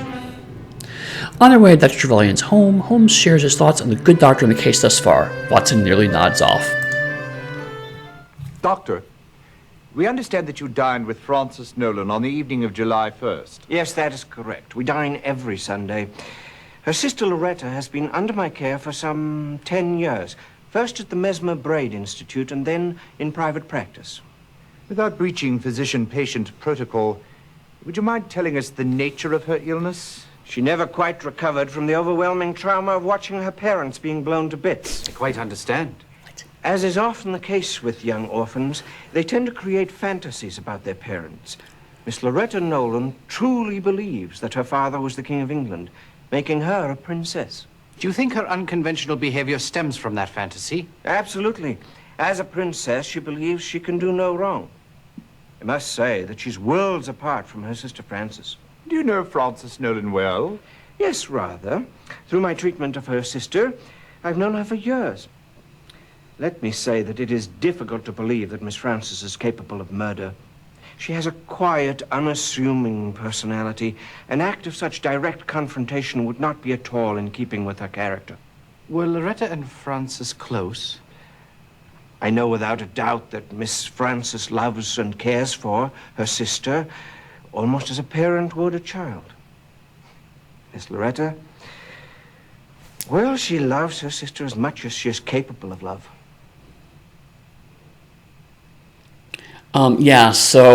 Jay points out in the chat, that was absolutely a breach of doctor-patient confidentiality.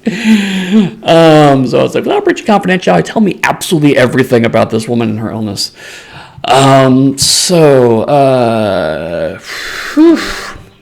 Okay, so Loretta is delusional,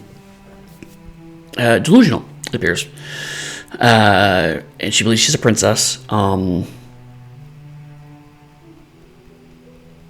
Which could lead her to being a killer.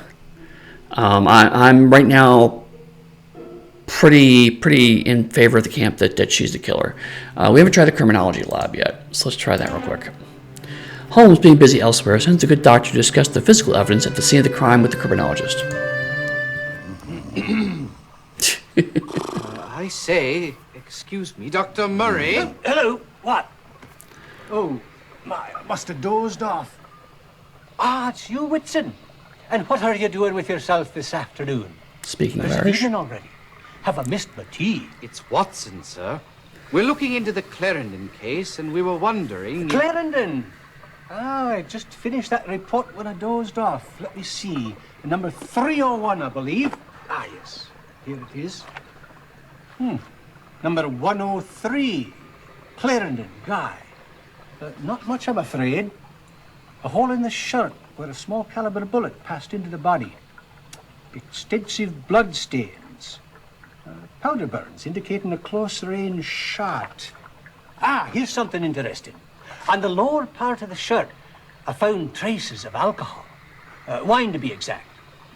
Now, I have a good nose for this sort of thing, and I believe it to be an inferior quality Italian red. That's helpful, I think. So could Guy have stolen something and set her off? Anything royalty related was stolen. Let's check the newspapers. I don't think so. Beyond the fact that a lot of things were stolen, all we have are just kind of general descriptions of the jewels and the fact that all people are higher class citizens.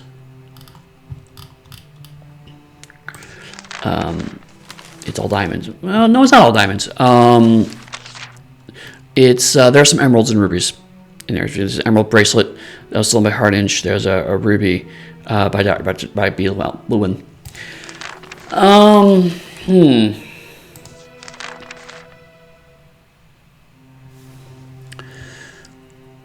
So,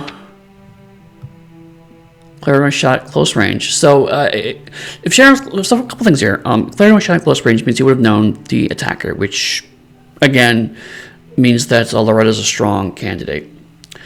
I truly believe she's a royal princess because of her childhood trauma.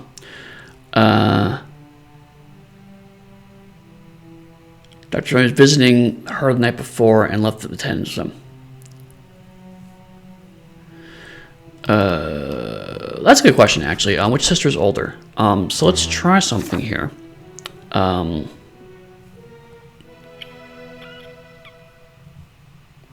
do I keep doing this? I keep reading their last name. Nolan. I don't know why I keep blanking on that.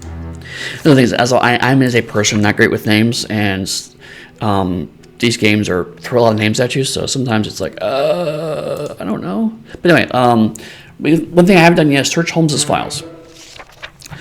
Francis and Leonard Nolan are the only surviving heirs of Sir Malcolm Nolan, founder of the Aberdeen Navigation. On November 18th, 1864, their parents were killed. The bomb was hurled in their carriage. Miraculously, Loretta Nolan, aged 4, was uninjured. I'm curious. Oh, looking at files does not give you points. Well, that actually opens a few things up. So let's try Francis Nolan. Francis is the younger sister of Loretta. So that answers that question.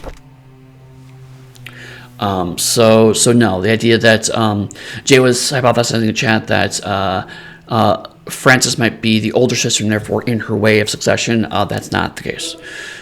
So we don't have to worry about that. So let's check.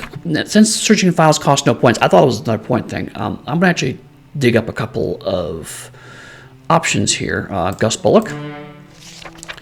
Gus Knuckles Bullock has served 3 separate terms for murder. He has a permanently reserved cell at Parkhurst Prison. Oh, well then. But Parkhurst Prison is down here. Bugger. All right. Back to this. Guy Clarendon. Son of Sir Francis Clarendon, he is the batsman for the West London Cricketers and a ranked professional in international fencing. His father is here. Talk to his father. Watson remarks that Holmes thinks he sees someone skulking around the street behind him as they head off. Well, he certainly was a chatty fellow, but I got the distinct feeling that he had no idea why I came to this location. Oh, dead end. Nothing on file. Okay. Oh, I screwed up. There's Frank Clarendon and Sir Francis Clarendon. That's cheap. Hoping to get some insight from the bereaving father, Holmes and Watson hail a handsome cab and head over to the Clarendon estate. That's cheap. This is a difficult thing for a man to say about his only son. But Guy was a wastrel and a ne'er-do-well. Only a short month or so ago, I gave him £5,000 and told him that was the last he'd see of my money. I'd hoped the shock would bring the boy around, make him realize he had to settle down, instead of wasting his life on gambling and gallivanting around with that wild woman. Which wild woman was that? Loretta Nolan, of course. You mentioned gambling, Sir Francis. Have you any idea with whom he gambled or who might have wanted to kill him?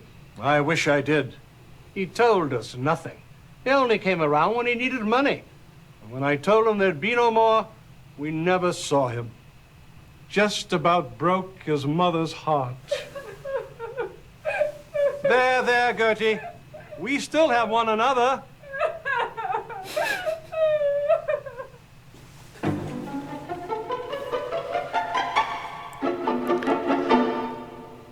I've something you ought to know about Master Guy. One morning, rather early, about 4 or 5 weeks ago, I heard a terrible clatter downstairs, so I came down to investigate. It was Master Guy just coming home. He was in a terrible state, all battered and bruised, with a fresh cut on his forehead. I asked him who did it to him, and he wouldn't say. I think he was afraid for his life. Dun dun dun! We know why. Because he was in debt.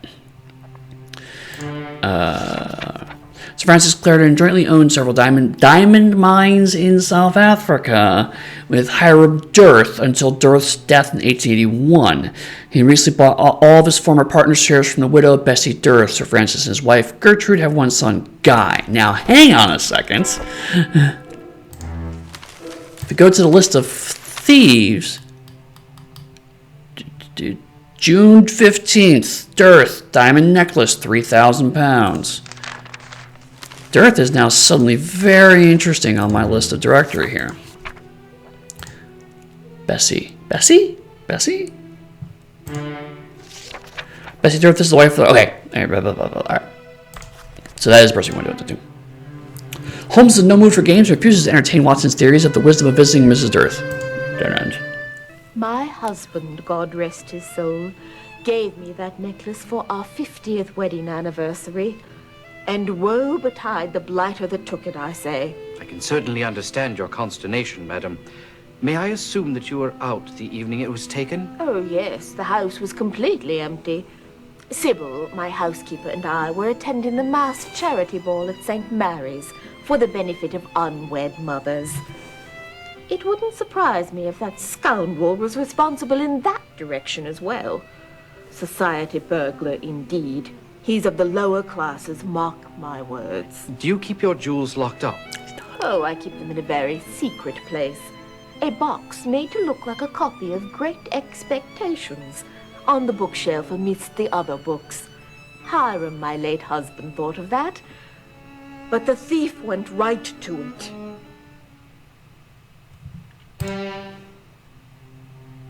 Interesting.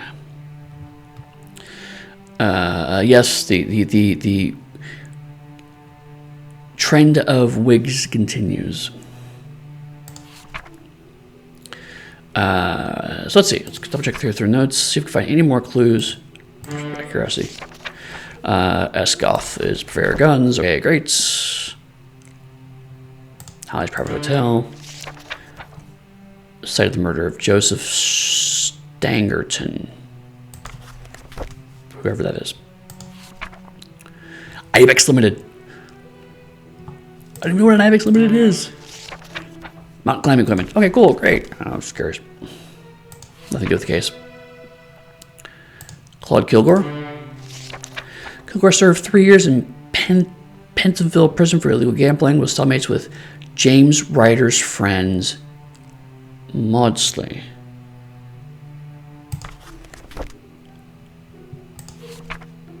James Ryder's friend. James Ryder. Not here. Okay, I think that's maybe related to another case then.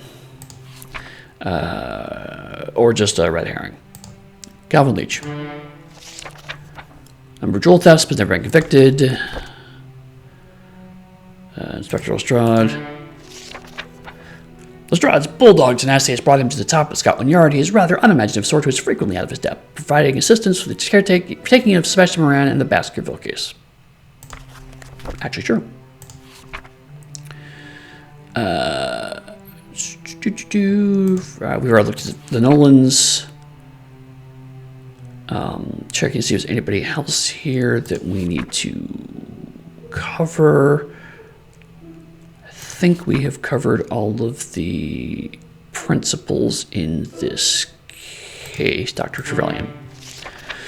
Dr. Trevelyan was a practicing physician at the Mesmer Braid Institutes from 1878 to 1886, where he specialized in treating neurosis through hypnosis.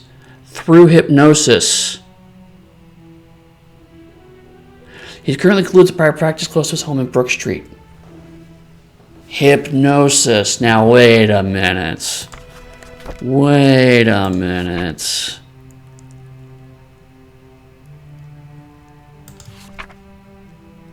Hypnosis. Less one in Cricketers. That's coming before. Quite a good team. They have won the citywide championship for the past 5 years. Send them there regular. You don't know who the West London Cricketers are? Watson says to the lads. We know who they are, Gov. What we don't know is why bother send us, but a pence is a pence. We saw a scrimmage. That's about it, though. Really? What'd you expect for this one? Okay, I'll give it a shot. So, okay. So, I'm going to slightly discount Ian's theory about hypnotizing the horse. But the hypnosis is an interesting point. That does bring up a whole new thing. If Trevelyan is hypnotizing Francis, that means he's in concert with Loretta. But why?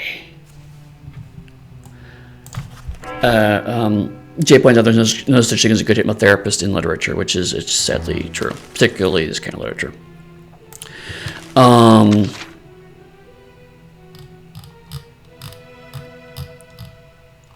gonna check these real quick. I think I'm about out of. I think I have enough to maybe go before the court. Elvis Line just came back. Hypnosis! It's all hypnosis! That's all I can tell you.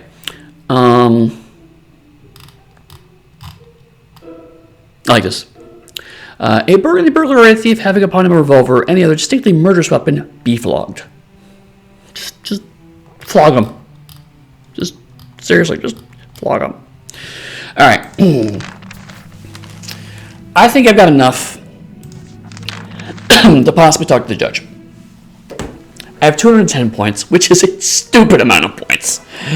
I have already just screwed this case so bad. But we've got a lot here. I've got most of the pieces. So let's see if I can kind of bluff my way through. Living has solved the case of the murder of Guy Clarendon, Holmes, and Watson Hale, a carriage, and are whisked away to the Queen's Court. Hear ye, hear ye. The Queen's Court now stands in order. Now imagine if that, like, doing a live action Ace Attorney with that guy. Just be amazing. Mr. Holmes, I understand you've been looking into the murder of Guy Clarendon. I have. That is correct, my lord. Would you be so kind as to tell the court who killed Mr. Clarendon? Certainly, my lord. Wow, this game is rough. you have every single person in the book you could possibly choose from. It's not going to give you like 2 or 3 options or anything else. Just like, no. Pick from the entire London. Who in the entire city of London murdered this person? But it's Loretta Nolan. I see. And what was Loretta Nolan's motive for killing Mr. Clarendon? So options are: Loretta only meant to scare him as a joke. She thought the gun was unloaded. She was jealous of his relationship with her sister Frances. She had her eye on Cleopatra tiara. Clarendon had named Loretta in his will, leaving all of his unworldly goods. Okay. Loretta only meant to scare him as a joke. She thought the gun was unloaded. Possible, because they are jokesters. She was jealous of her relationship with his sister Frances. Just not true. We found other evidence that that's not the case. She had her eye on the Cleopatra tiara. Possible. She believes she is a princess. Clarendon had named Loretta in his will, leaving her all of his worldly goods. We have no evidence of that. If anything, we found the opposite, that he was only interested in her for his money. He would not be doing the reverse. So I am going to say it is the tiara. Greed. Pure and simple. Now, have you determined why Frances Nolan went to Halliday's? I have, my lord. Please inform the court. Dr. Mason told her to help her with bouts of memory loss? No. She was hypnotized by her sister Loretta? Very likely. Loretta told her the guy wanted to see her? No, because Loretta said that she indicated that Frances wanted to go see him. Frances wanted to declare her love for Guy. No, that's already been established. So hypnosis it is. Not a sisterly thing to do at all. Is there anything else you wish to report to the court? Yes, my lord.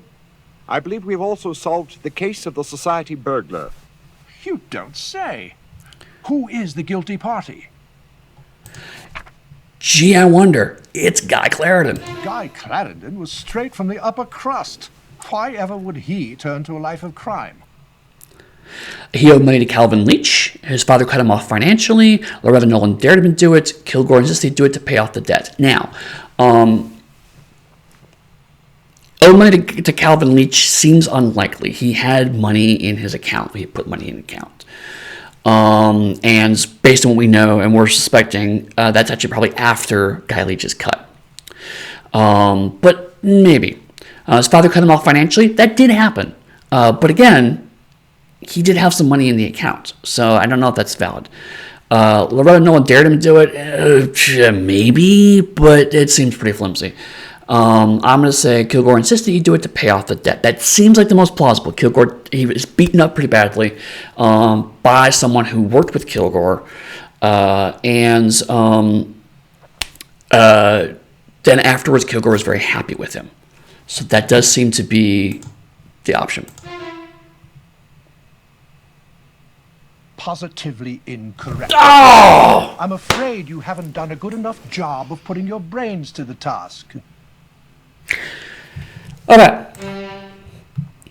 You are summarily dismissed in such time as you can correctly without fault present your evidence. Further, for wasting the court's time, you have been docked 50 clue points. Should you decide to close your close solution, you may certainly exercise your right to approach the bench again. However, may wise start your investigation anew, gather pertinent clues, and present more educated findings to the court. In other words, you might want to start the game over again. Again, I don't care about my score. So something we're missing here.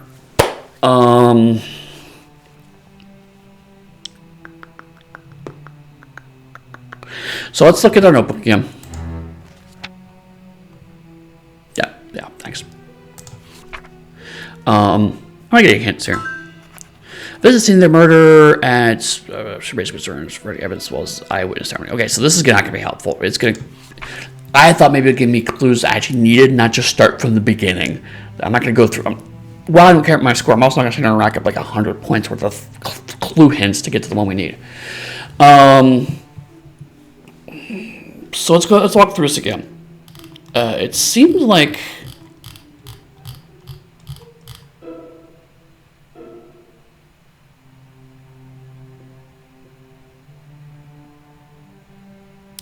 Okay, so now I'm trying to wonder if maybe Trevelyan was the one with the hypnosis. I had made the assumption that Trevelyan may have taught Loretta how to hypnotize people. But now I'm starting to wonder maybe if Trevelyan might be a stronger candidate for that. But yet, okay, so I'm pretty confident that Guy Clarendon is the thief. I think we got that part down. He knew where the locations of places are. A lot of the people on that list seem to be partners with his father's business venture. And I think we've got the fact that he knew right where to go really seemed to reinforce that. So I'm still comfortable with Guy Clarendon being the thief. His reason why, as was pointed out in the chat, many of those could be the option. So I think we need more information about the debt he was in. And I think these papers, I think we've kind of wrung these papers dry. We've already talked to Lady Leeds.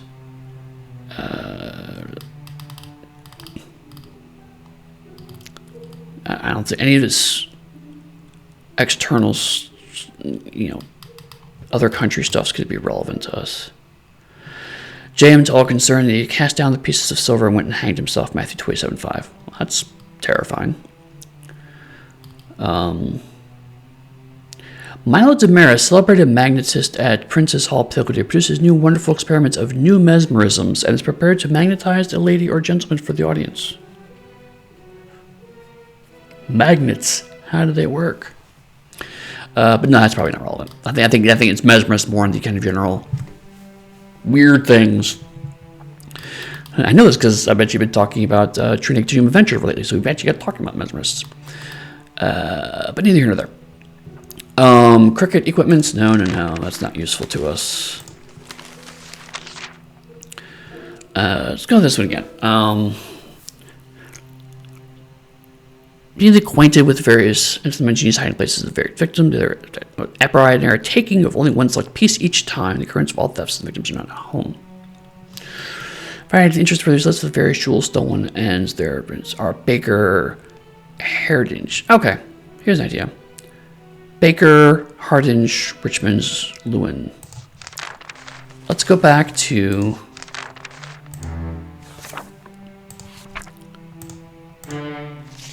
Bradford Lewin was educated at Oxford University and now advises the Queen of Foreign Affairs. Hardinge is a distributor of excellent Harris tweeds in the London area. Moved back here in 1886 after residing for several years on the Hebrides island of Lewis with Harris. Okay. I forgot the names real quick.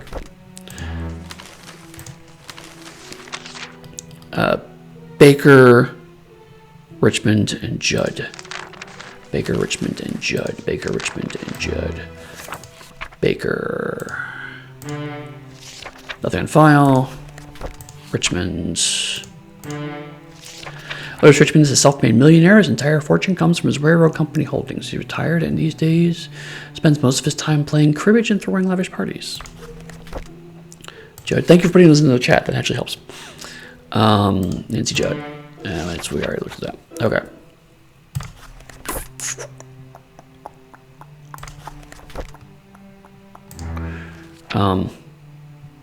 Alright.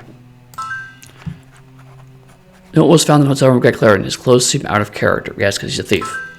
Excited burglar, yes. As first seen account from the accused murderess, goes to the Old Bailey, yes. Isn't it odd that Frances, no recollection, she also serves like character, she would do what she did, yes. Perhaps cure, hypnosis. At Clarendon's stake, Guy's father mentions that Guy had been borrowing money with the past month he cut off from family wealth. Frances guessed that night before murder shed some light at Trevelyan's residence, yes. Trevelyan is actually the picture, no specialty, was speaking Frances for years, related to how order, blah, blah, blah, Frances will be princess, yes. Doesn't Guy's bank deposits were also, yes. Shinwell the Raven has interesting accounts of Clarendon, seems Clarendon was $7,000 to Kilgore for family debts, yes. Shinwell the Raven lets out a notorious fence Calvin Leach, stolen stolen property half the price, yes. Now it's time for some math. If you take the value of going to bank bears out, yes. So if all debts are paid, what is the motive for murder? With the last robbery have anything to do with it?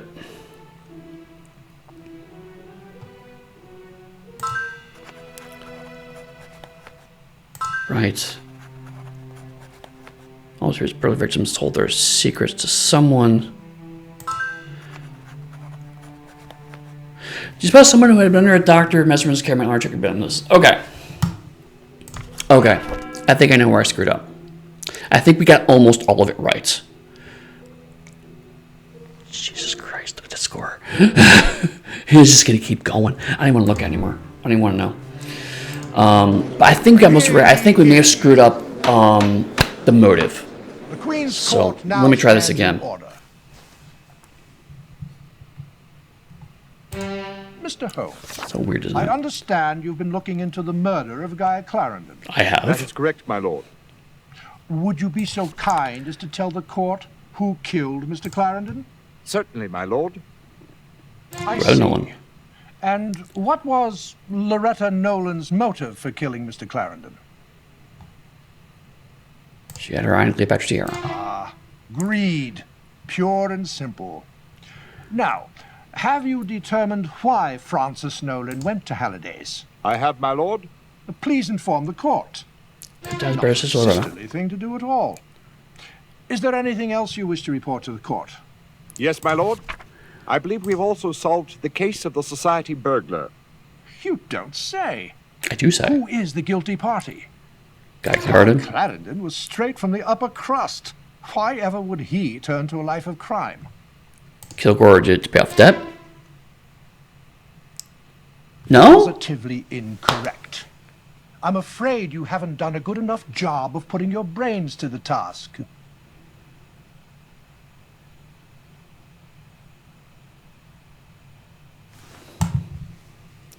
Oh, did I do the same thing last time? Okay, I thought I did a different one. I'm not even looking at the score. Yeah.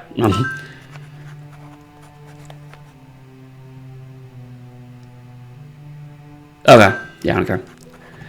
Loretta Nolan killed Guy Clarendon. Loretta Nolan coveted the Cleopatra tiara taken by Guy during last robbery. Loretta hypnotized sister to be at the Hallidays the morning of the murder. Guy Clarendon society burger. He resorted to this because his father. Oh, okay. So that's the only. That was the. So it was the cutoff. Okay. Yeah. Blah blah blah. Mr. Holmes, I understand you've been looking So we were so into the close. We murder were of very Guy close. Clarendon. That is correct, my lord. Would you be so kind as to tell the court who killed? I see. And greed. Hypnotized. Silly thing to do at all. Is there anything else you wish to report to Guy the court? Clarendon. Yes, my lord. Guy Clarendon was straight His from father the cut upper him off crust. financially. Yeah. Well, you've done an admirable job in resolving this mystery. I'd say you're on a par with just about any other armchair detective out there. I would suggest, however, that you rethink this case again, thereby improving your sleuthing skills. Anyway. My word, dear Holmes. Perhaps we are in the wrong business altogether. I think I will ring up the university. Look at this! See if we might enroll. Look at this! 55! Holmes does like 4 things. This is the bullshit that is consulting detective scoring in a nutshell. It's just like, no human being can do this. But anyway, Holmes' the solution. Well, Watson, we should be very pleased with ourselves on this one. Yes, indeed, Holmes. 2 cases solved for Scotland Yard, though I doubt that Lestrade will consider himself in our debt. 2? Yes, indeed. First, the society burglar. Clarendon was £7,000 in debt to the gambler Kilgore. Unfortunately, he was in his father's bad graces and he was flat broke. Do you suppose Kilgore sent Bullock around to rough Clarendon up? Good deduction, Watson. You're learning. That's why he moved into Halliday's, to escape Gus Bullock. And to pay off his debts, he took to burglary. Right you are. He acquired a black sweater, trousers, and a pair of black canvas shoes so as not to be seen or heard in the dead of night. He chose victims of his own class, whose social comings and goings he knew well, and whose homes he'd visited often. I still don't understand why, after he'd settled in at Halliday's, he changed rooms. Elementary, my dear Watson. To be at the back of the hotel with a vine-covered trellis conveniently leading in and out of his bedroom window. Quite so. Positively clever of you. May I continue? Oh, please do. On the 1st of June, Bullock tracked Clarendon down and confronted him in the lobby. Clarendon paid him the £5,000 that was given to him by his father. He still owed Kilgore £2,000. And that was the same evening the society burglar struck for the first time. So pleased you've been paying attention, Watson. Soon after that, Clarendon, Kilgore, and Calvin Leach, a known trafficker in stolen goods, were seen together. Notice, if you will, that 1/2 the value of the first 3 society burglaries is equal to £2,000. Half the value being the price normally paid by Calvin Leach for stolen goods. Notice also that this same amount is equal to the balance of Clarendon's debt to Kilgore. Fascinating. So with his new vocation, Clarendon now had an easy source of income. Quite so, as his succeeding bank transactions evidence. On the day after each of the next 3 burglaries, Clarendon made deposits. Everything went along swimmingly, and by June 30th, his debt was paid. But the tiara was stolen July 1st. Yes, Watson. Apparently, young Clarendon thought he'd found himself a new vocation. He might have lasted longer at it if he'd chosen something else to steal. Whatever do you mean, Holmes? Loretta Nolan's delusion that she was born of royal parentage proved to be his undoing. If she took it, how did she manage? No one saw her enter or leave. She came and went the same way Clarendon did, via the trellis. She was armed with a derringer purchased at S. Goff's in her sister's name. Clarendon returned from his night's work and poured 2 glasses of wine in celebration. That's when Loretta Nolan shot him and took the tiara. How wicked of her. Not nearly as wicked as what she did next. What? She went to her sister Frances's home and hypnotized her. She then proceeded to instruct her to go to Clarendon's room with the derringer and fire it into the ceiling. Incriminate her own sister? But why? If we could determine that precisely, we could start our own institute. Sick mind, no doubt. But tell me, Holmes, how did Clarendon know the precise locations of each of his victims' jewels? Excellent question, Watson. Although there is no clear-cut evidence for this, I can only assume that Loretta Nolan must have been in on it too. The only way Clarendon could have known the locations of the jewels was if the victims themselves had told him where to look. None of them recalls having told anyone, but in fact they did tell someone. Who? Loretta Nolan. She managed to hypnotize each of the ladies whose jewels were stolen and got them to reveal the precise locations of the family treasures. And left them with no memory of having done so. Precisely. Astounding, Holmes. Elementary, my dear Watson.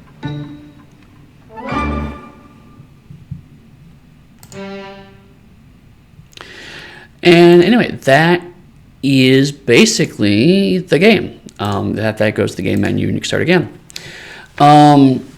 So one thing I do kind of want to mention is that hypnosis does not work that way, but it is consistent with Victorian era literature and what they believed hypnosis was capable of. So it is still tonally accurate, I think, to the original canon. If not, in fact, it's complete junk science from a modern perspective. As Julian points out, the huge flaw in that is that if he just hypnotized him into giving her the tiara, could have solved all of this.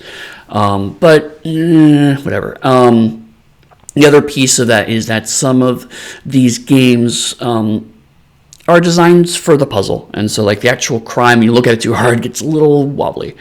But that's the nature of it, and also specifically of this kind of writing. The performances. Watson is portrayed a little better than he has in, like, say, the Basil Rathbone era, but certainly the Basil Rathbone style of Sherlock Holmes is definitely an inspiration for the performances of this, and to a degree the writing of this. So it's definitely evocative of the 40s and 50s era of Sherlock Holmes writing. It's a little contrived. Holmes is basically flawless. Watson's a little dim. Lestrade's a complete idiot.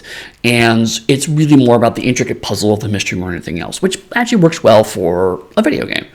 So it's not a bad model to go for, but this is just after the kind of Holmesian Renaissance. You have the 7% Solution that just came out probably in the theaters about 15 years before this.